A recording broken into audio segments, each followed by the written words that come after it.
Goedemorgen iedereen, bonjour tout le monde. Good morning everyone and welcome to today's webinar. My name is Nico Schotit and today it's my pleasure to see all of you here so numerously to learn more about the functioning of the Belgian wholesale electricity markets. Now, I should rather say it's our pleasure actually, as I'm not alone in welcoming all of you this morning, because together with me is my colleague Florian Wery, and both of us are the authors behind our yearly monitoring report, which was published just 2 days ago.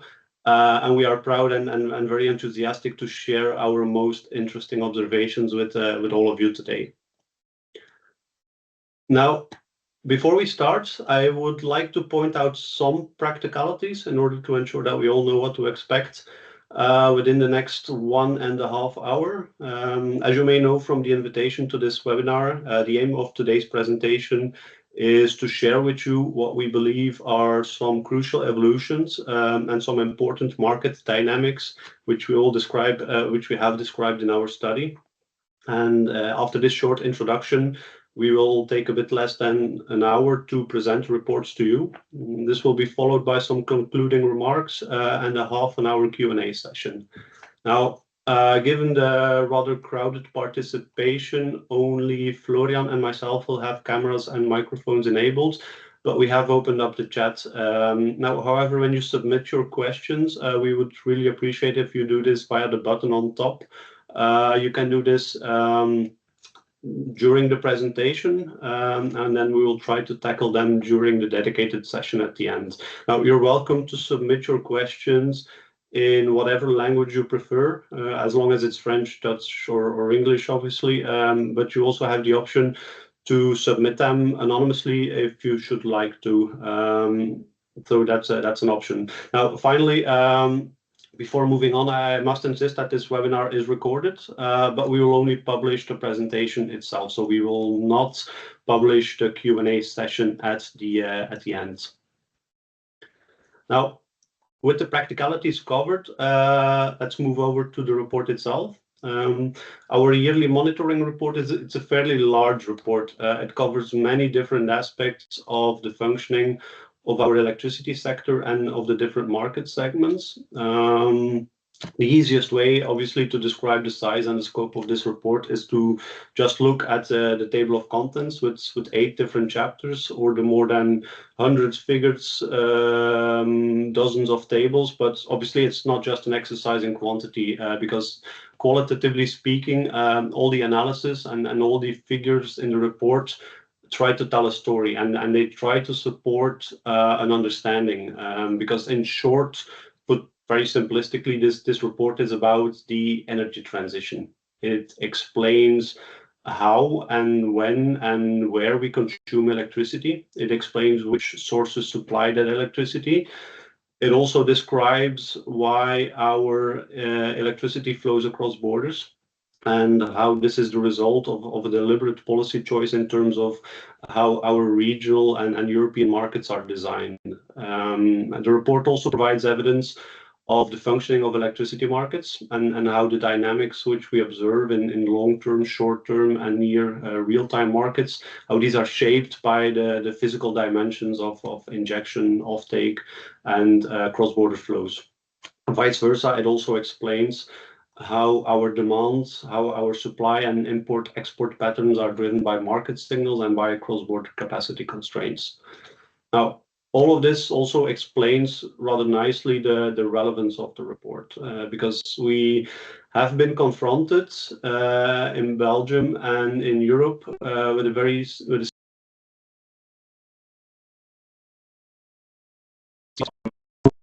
have been positive, others have been negative, but whatever our evaluation of them, they have had a very large impact in how we look at and how we use and how we generate electricity. Because these dynamics, they are not the result of market forces alone. Obviously, the energy policy objectives also have a larger impact. And if it's from the nuclear phase out to the large scale renewable integration, to the deeper and broader market coupling with ever more cross-border exchanges, all of these are explained within our monitoring report. Now, I hope I at least made you a little bit curious about the content of the report. For those of you that did not yet consult it, it is available on our website. It was published 2 days ago in English with summaries in both Dutch and French as well. So feel free to scan the code on this slide, or alternatively, you can also access the report via the link that Florian has just published in the chat, if I'm not mistaken. Now, finally, before I conclude this introduction and hand over to Florian for the report itself, I want to briefly elaborate on the structure of the webinar, because as these things go, the chapters have been very conveniently numbered 1 to 8. There are 3 chapters at the start with electricity consumption, generation, and cross-border flows.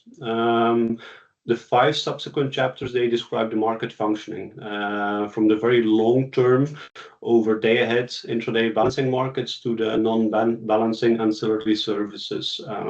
But it's not just a linear story from start to finish, though. Many of the observations in one specific chapter relates to observations in other chapters, and everything in a way is interconnected.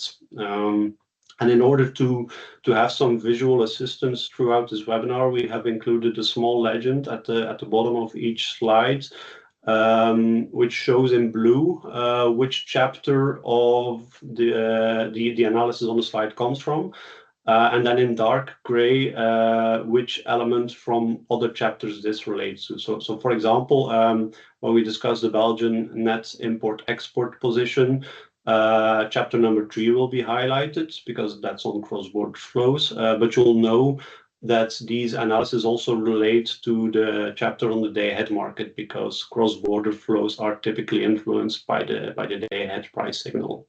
So that's how that works. Now, this concludes the introduction. I will hand over the floor and the screen to Florian.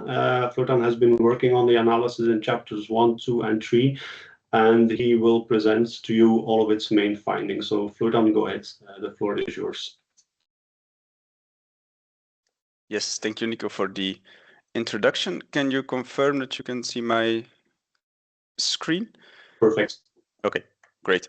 So also welcome everyone from my side. I will guide you through the first part of our monitoring report, in which we try to set the scene by describing the current energy landscape in Belgium. So we're going to discuss the questions on what are the trends in electricity consumption and generation, and how do our neighboring countries contribute.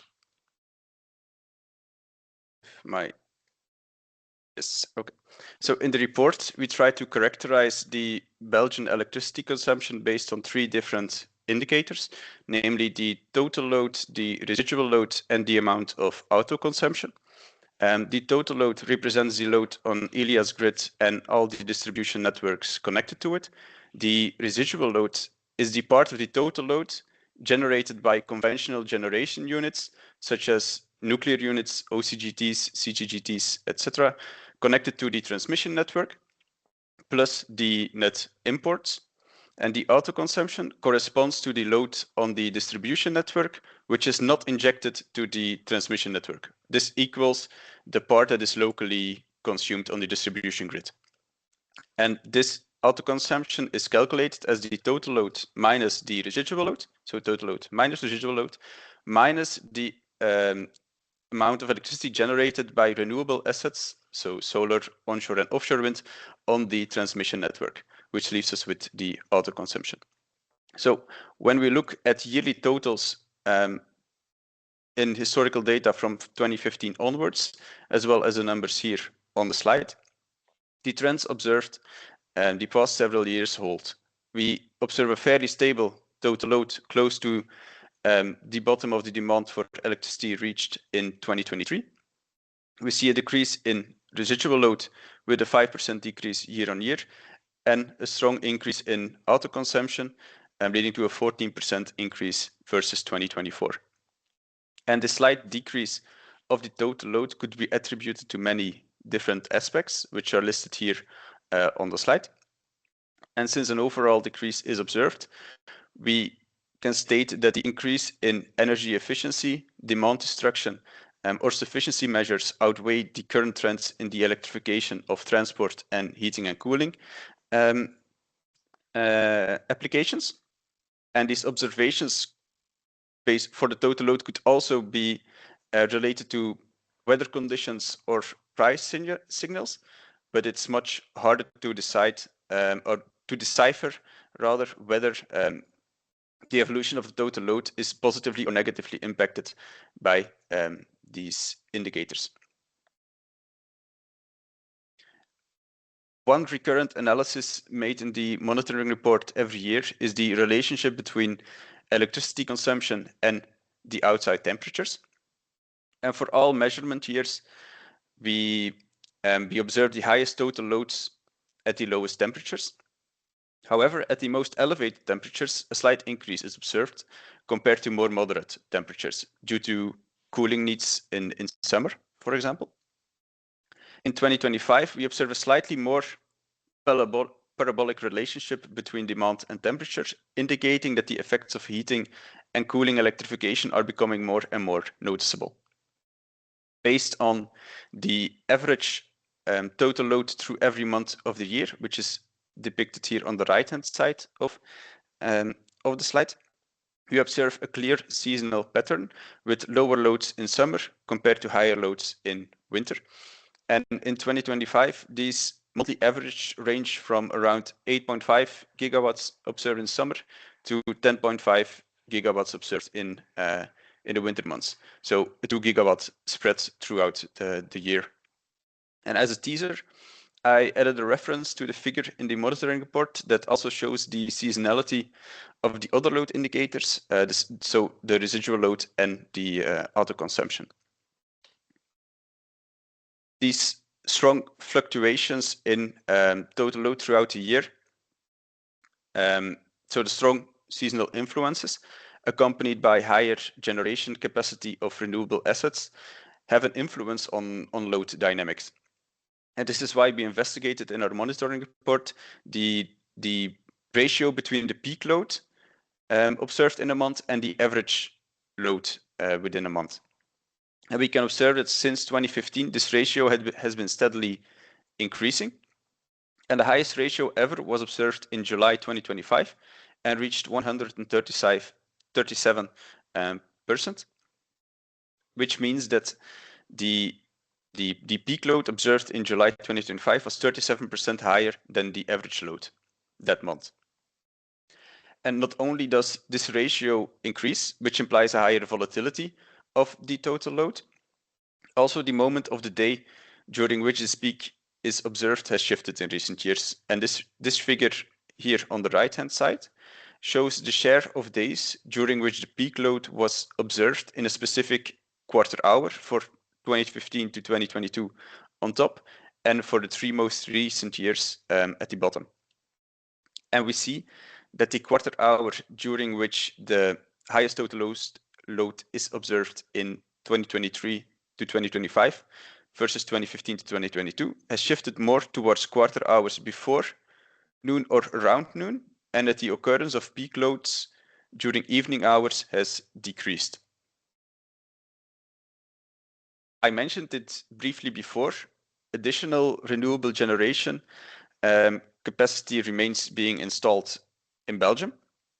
And these figures show the evolution of installed capacity for solar on the left-hand side and for both onshore and offshore wind on the right-hand side since 2015.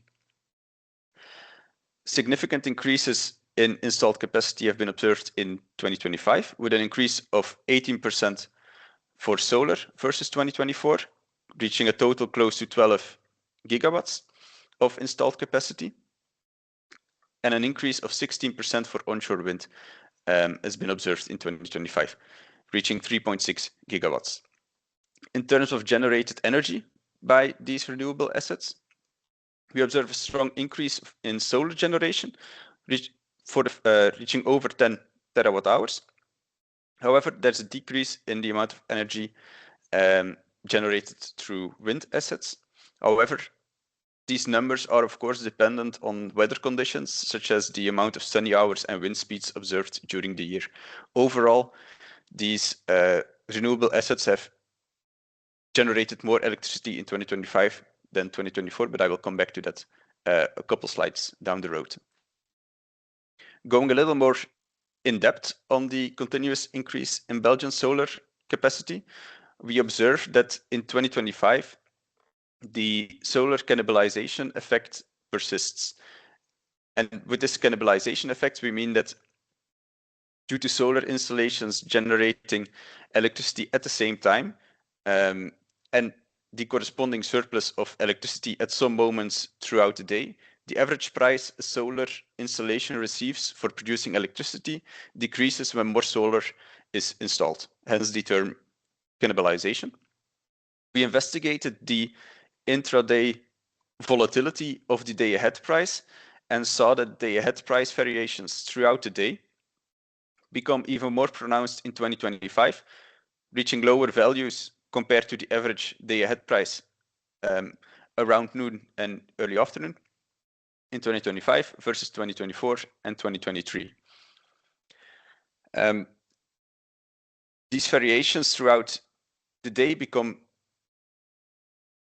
they result in a higher number of negative price hours in 2025, reaching a new record of 520 hours with negative prices versus 408 hours in 2024. Here on the bottom of the slide, you can see the capture rate for every month since 2015 versus the amount of solar, the average solar energy produced during that month. And this capture rate represents the ratio between the volume-weighted selling price and the average market price, for which we assume here that all electricity generated is sold on the day-ahead market. And the capture rate of solar increases slightly versus 2024, close to 60% versus 55% in 2024. However, in 2025, the all-time lowest solar capture rate has been observed, occurring in May, for which a capture rate of only 21% was calculated. And for those who are interested, the capture rate of several different other technologies is shown here. And units having an easier time shifting their generation, such as hydro pump storage, or units with a higher marginal cost, such as gas-fired units, result as expected in a higher capture rate, for example, renewable assets. So I have stressed the volatility of prices and load patterns in the previous slides due to, amongst others, additional installed renewable generation capacities. This implies that, due to the additional volatility and the variability in load, flexibility becomes of utmost importance and should be encouraged in many different ways, both on the demand side via demand response, on the supply side via, for example, rest curtailment, stronger interconnections, or improved, enhanced storage capacities. So this becomes of utmost importance, but how does RES fit in this story? So can we use, is this already being used, solar and wind capacities in these balancing timeframes? We added this at a spotlight in our chapter regarding the balancing markets. On this figure here, we show the relationship between the available upwards and downwards balancing capacity versus the generation through solar and wind, both onshore and offshore assets. And we see that in the upwards direction, there is only very little correlation between the amount of available balancing capacity and the amount of electricity generated through solar or wind assets. A different story is observed for the downwards balancing capacity. This available downwards balancing capacity is strongly dependent on the amount of renewable electricity generated. negatively correlated with solar generation and positively correlated with wind generation. So at times when there is sufficient wind, operators of wind generation units favor participating in the downwards direction and curtailing when required. And this behavior is not yet observed for solar generation, despite the technical feasibility of curtailing solar generation. Unlike wind generation assets, which are often connected to the transport grid, PV installations are predominantly connected to the distribution grid and at the residential level. So as a result, these assets may still face some barriers to participation in balancing markets and are thus less prominent, and these barriers are less prominent for large-scale assets connected directly to the transmission network.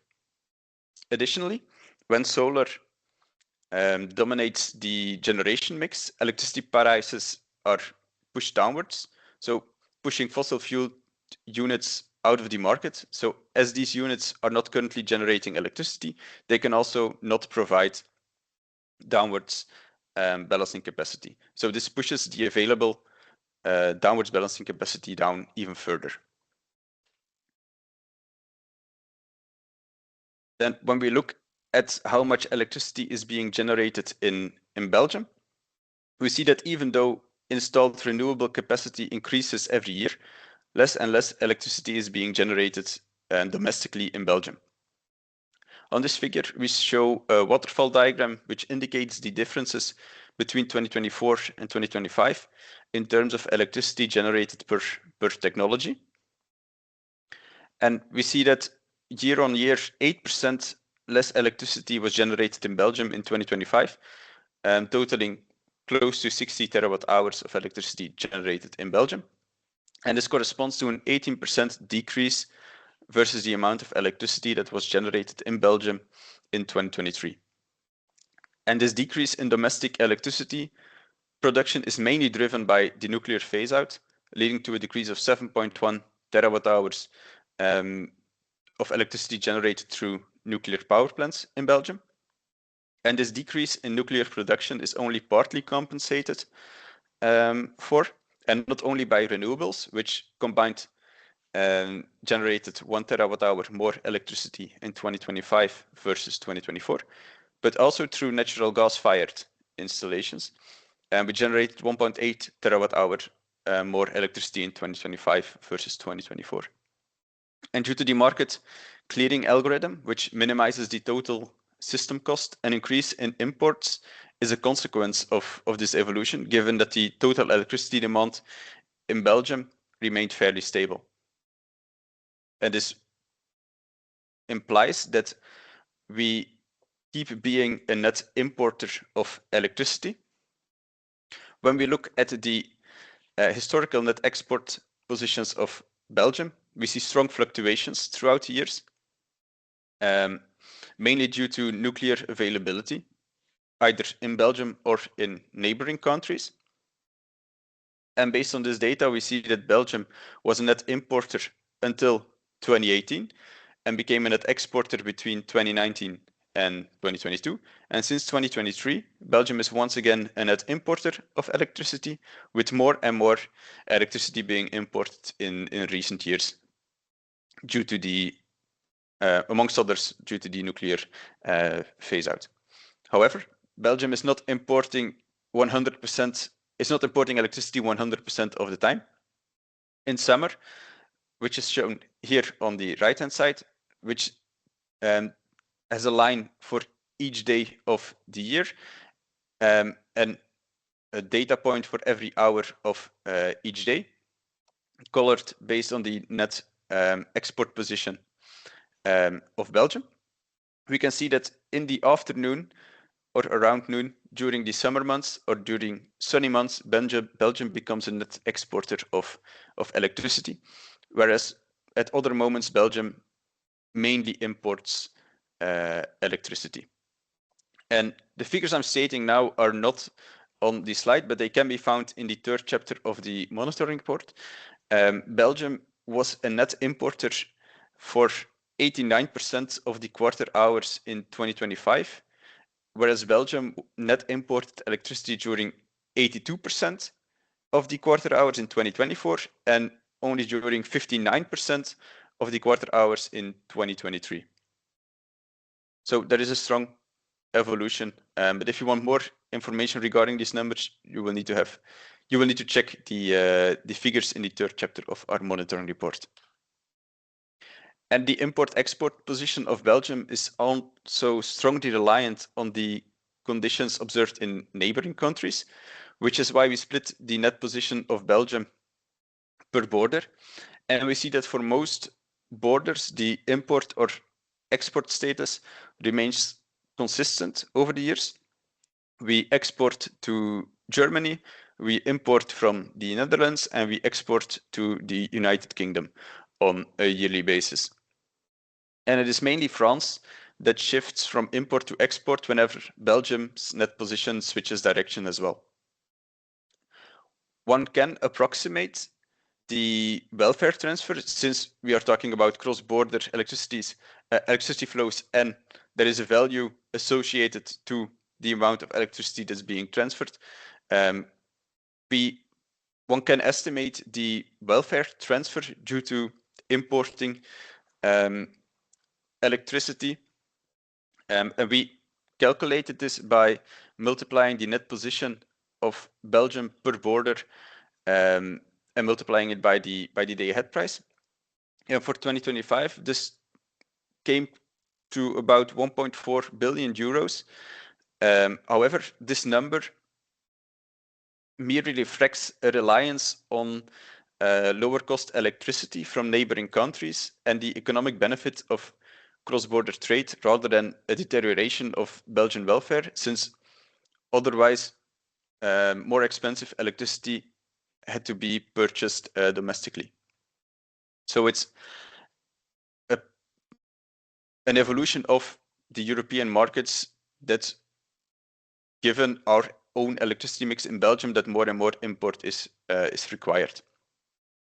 And with this, I will pass the floor over and the screen as well to Nico, who will guide you through the market dynamics.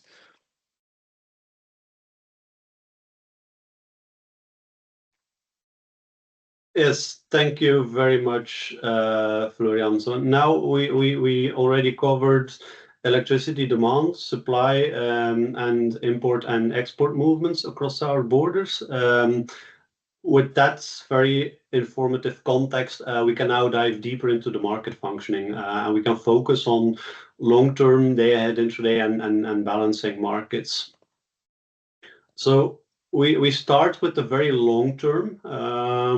We see that there are a number of organized exchanges which allow producers, consumers, and traders to exchange electricity very long before the actual delivery. Up to several years before delivery, you can trade electricity on these power exchanges. Now, despite this rather broad range of available contracts, the exchange volumes for delivery in Belgium, so between Belgian producers and consumers, that liquidity or that those exchange volumes remain fairly low, especially when you compare them to spot markets, which we'll do later on.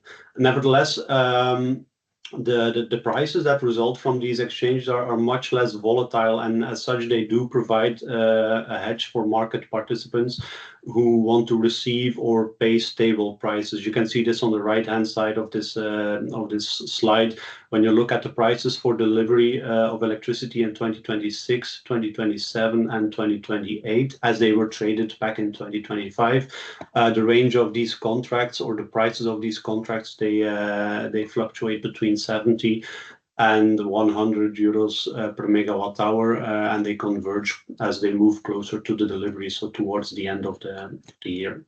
Now, this low liquidity issue is, however, at least partly addressed by Elia and by other TSOs, because they do offer long-term cross-zonal capacity. So this long-term cross-zonal capacity allows market participants to buy the right to exchange electricity, so that closer to real time they can actually exchange electricity over the capacity that they acquired on the interconnectors. And Elia did organize in 2025 a total of 139 different auctions That's actually a combination of 4 different borders, so with the Netherlands, France, Germany, and the United Kingdom.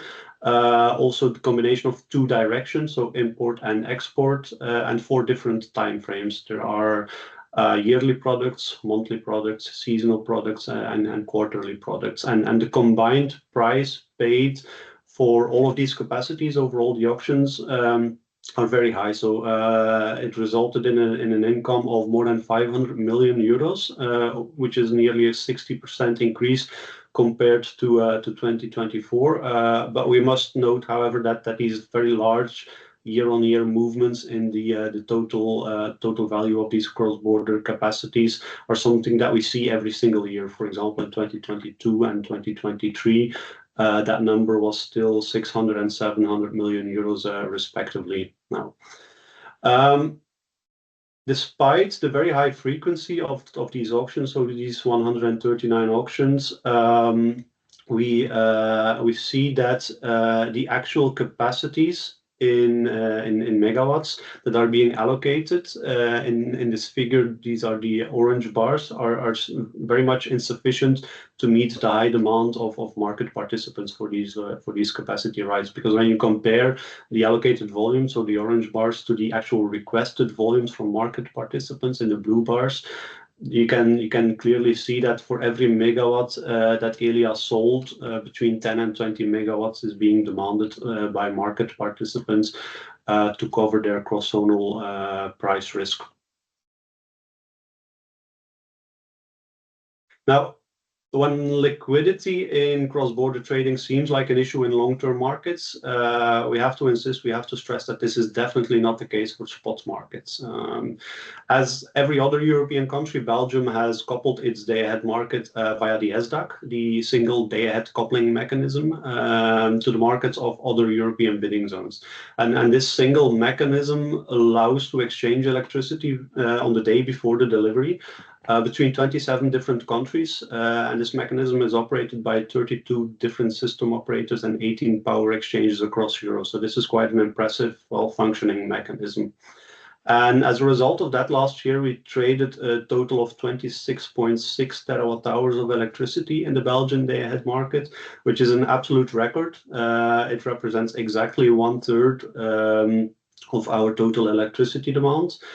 And a lot of this was done cross-border, because on average, more than 2 gigawatts of electricity was imported commercially using this day-ahead SDAC mechanism. The curve that you can see on the right-hand side shows the monthly average net export position in the SDAC mechanism, with consistently negative values over the past year, so consistently net import. And this shows that the optimization algorithm of the day-ahead market directs flows from cheaper neighboring bidding zones into our own country. The monthly recorded extreme values, which you can see in the gray area of the figure, they reach up to 6 gigawatts in the import direction and close to 5 gigawatts in the export direction. Now, it is important, and we must insist that this is not a structural dependency for our security of supply, though. It's actually a fairly simple economic optimization from the market coupling algorithm that selects generation units first where they are cheaper than their alternatives. So as long as there is cross-zonal capacity, which I will tackle later on, as long as this is available to transport electricity into our country or vice versa, this electricity is directed where it maximizes the welfare, and all of this together explains Belgium's net position in the day-ahead markets. Now, another output of this day-ahead market coupling algorithm is to be found in the zonal prices. The Belgian average day-ahead price for electricity last year in 2025 reached 82.6 euros per megawatt hour. This was an increase for the first time after 2 consecutive year-on-year decreases. It increased with 17.5% compared to the 70 euros that we saw in 2024. But, however, it is still very far below the record values and the extreme price levels that we have seen and suffered from in the energy crisis of 2022, when it stood at 244 euros per megawatt hour on average. However, on the other hand, the current price level is still twice the historical level. So if you look at this curve, the average price stood at 42.1 euros per megawatt hour between 2015 and 2020. So at 82, we are still twice at that level. What you can also see from this figure is that compared to neighboring countries, we see very similar movements in the price curves going up and down. With the exception of France in yellow in the past 2 years. Because for these past 2 years, French prices have been significantly and consistently below Belgian and other prices, with more than 20% euros per megawatt hour on average. But Germany and the Netherlands, on the other hand, and even more so the Eastern European bidding zones, they show higher prices on average than Belgium. Now, this slide already suggests some volatility in the day-ahead prices, but the figures that you see here on the next slides, they capture these price swings even better. If you look left, the heat map that you can see shows the weekly average prices vertically per hour of the day horizontally, and the darker red squares are the higher prices compared to the yearly average. And the greener ones are the lower prices. And you can see that these hourly prices, they can be much higher and much lower than the yearly average, depending on where you look, obviously. In the morning and in the evening hours, they tend to be more they tend to be higher, more expensive, and in the winter as well. But from the springtime onwards, there are very large green areas showing the impact that Florian already described before of solar generation. Now, that's the heat map. In the daily profile on the right-hand side of this slide, we can see that the blue line, which shows the average prices normalized around the average price of 2025. It shows that it again goes up and down quite significantly throughout the day. So we see that the prices are peaking at around 8 in the evening. On average, across all the days of the year, 50% higher than the yearly average. And in the afternoon hours, when obviously solar generation pushes them down, the average prices drop to 50% below the yearly average. And all of this together, this challenges a bit the traditional notion of peak versus off-peak hours. I think we have all gotten used to know over the past decades retail prices that are higher between 8 in the morning and 8 in the evening, and then lower at night. But actually, since the last 2 years, this is no longer visible in wholesale prices. So the peak hours between 8 in the morning and 8 in the evening are on average 20% or almost 20% cheaper than the off-peak hours, as you can see from the table at the bottom right corner. So the 82.2%, which you can see in the bottom right corner, that shows the peak price of 74.5 euros divided by the off-peak price of 90.6 euros per megawatt hour. And this is actually a very significant disruption from what we historically were used to, this reversal of peak and off-peak prices. Now, these price movements, they become more and more pronounced when you look at the evolution of negative prices. Florian already explained before that no less than 520 hours with negative prices have been recorded last year, and this number has grown year after year over the past decades. They were at quasi zero in 2015. Now 6% of the time we have negative prices. And without any doubt, we can attribute this at least partly to the rise in solar generation. Because if you look at those 520 hours with negative prices, the average solar injection in Belgium was at 4,066 megawatts, so more than 4 gigawatts. That's 3 times higher than the same metric in 2021, and it is 5 times higher than the average solar injection during the hours where the day-ahead price is positive, 0 or positive, because then it is only 730 megawatts. That's what you can see on the left-hand side of this slope chart. Now, we also saw that between 1 and 2 in the afternoon, in 91 out of the 365 days last year, or 1 in 4 days, the prices turned negative. That means that at least once, and more often twice per week, the prices did become negative in the afternoon. And you can see this also from the bidding behavior of market participants. If you go into this dedicated section of chapter 5 of the report, we made an analysis of the number or the volume of negative day-ahead supply bids, and this has doubled over the past 5 years.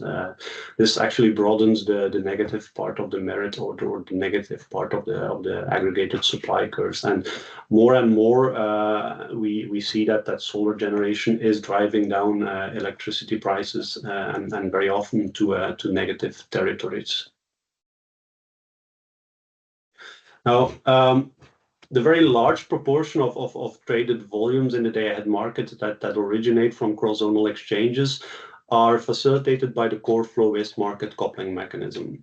This is quite an advanced method, quite a complex method as well, but it allows the calculation and the allocation of cross-zonal transmission capacity to the day-ahead markets of 12 different bidding zones in the core region. It's a fairly complex mechanism. We've published quite extensively at the CREG on this topic over the past years. But for all of its complexity, it's also very transparent. There's a large range of available data on JAO. JAO is the Joint Allocation Office, or the TSO's auction platform, and this allows us to have very detailed and a very in-depth understanding of which network elements in Europe actually limit cross-zonal exchanges, and how individual system operators perform in terms of their duty to maximize cross-zonal capacities. And when this data is available, we analyze it. So we show which elements are most frequently congested, and we see that more often than not, these lines are becoming cross-border lines, with some exceptions, for example, with very significant congestions in the southern part of France, as you can see from the map. But we also see that some TSOs give a very large share of physically available capacity to cross-zonal exchanges, such as on the right-hand bar chart, ELES from Slovenia, CHEPS from the Czech Republic, or ELIA, the Belgian TSO. While there are other TSOs like Transnet in Germany, RTE in France, and Transelectrica in Romania, they provide lower capacities to the core flow-based market coupling, and more often limiting the cross-zonal exchanges within the core region to accommodate, among others, internal flows or exchanges with non-core bidding zones such as Italy, Spain, or Eastern European bidding zones. Now, as we move closer to real time, we tackled the day-ahead market, but we're moving closer to real time with the intraday market, and here we see that the increase, which I've already mentioned in exchange volumes in the day-ahead market, actually pales or shrinks in comparison to what we see in the intraday continuous market, because the Belgian SIDC, or the single intraday coupling mechanism, recorded a traded volume increase of more than 20%. So it grew to close to 12 terawatt hours, 11.9 in 2025. And this market segment is actually becoming increasingly important. So, because imagine that you are a wind producer, for example, you sold 1 megawatt in the day-ahead market 1 day before the delivery. And then you get an update of the weather forecast. We all know weather provisions are just that. They are provisions, so they are updated quite frequently and closer to real time. Now imagine that after the closure of the day-ahead market, it appears that due to these new forecasts, the wind producer will only be able to generate 0.8 megawatts. So now the wind producer needs to acquire 0.2 megawatts in order to deliver the full megawatts that it has sold, and this can be done exactly in this continuous intraday market segment. As such, the wind producer will be able to actually deliver 1 megawatt in real time. It has produced 0.8 megawatts and bought 0.2 megawatts on the intraday market.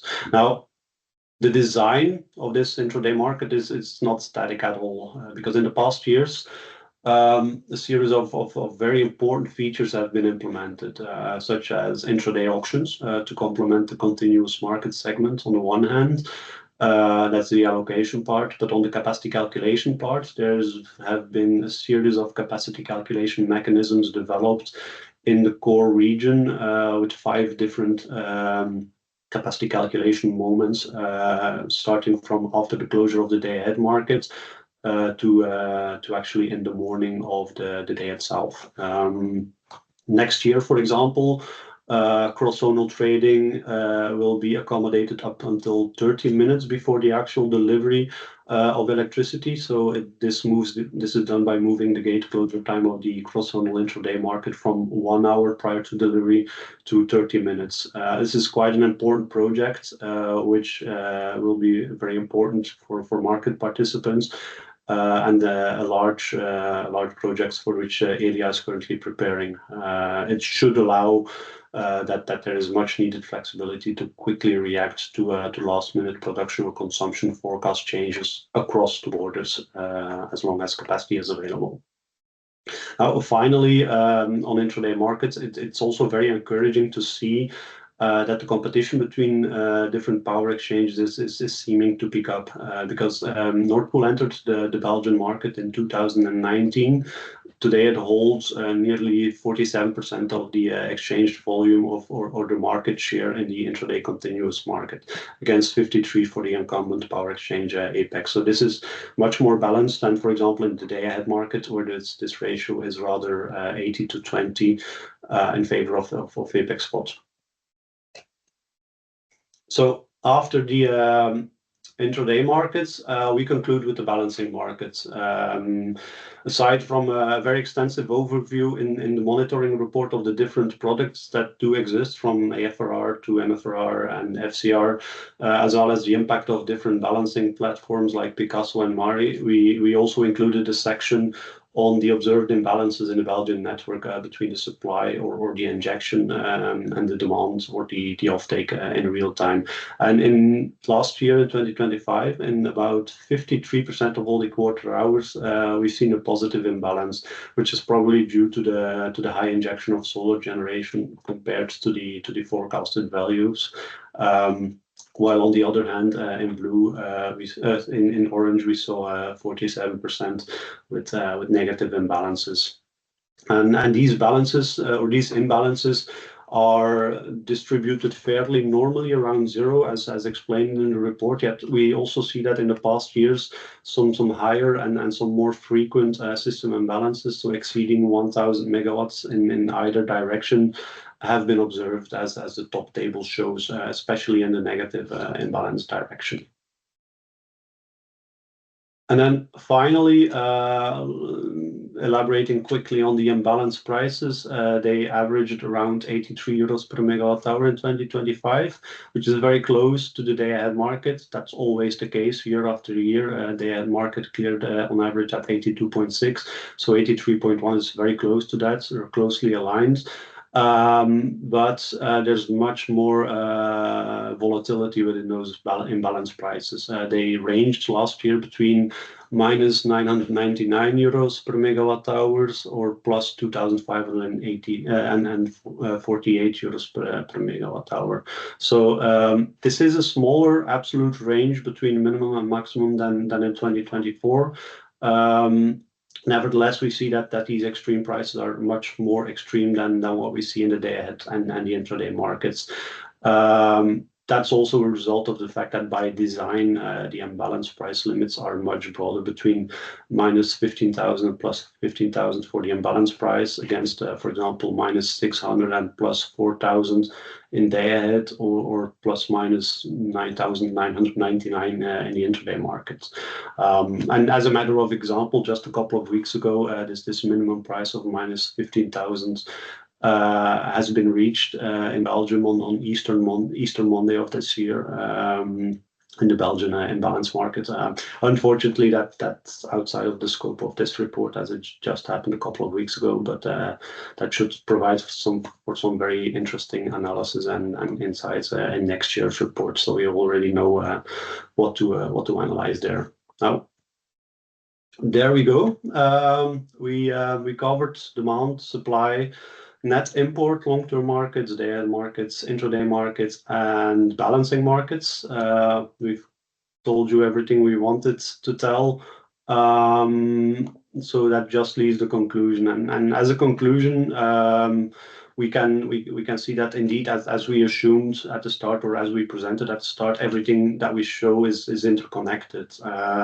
We see that electricity demand is influenced by market dynamics, but also by policy choices. We see that the energy transition does not take place in an ideological vacuum, but in an evolving context of supply and demand dynamics in coupled integrated electricity markets.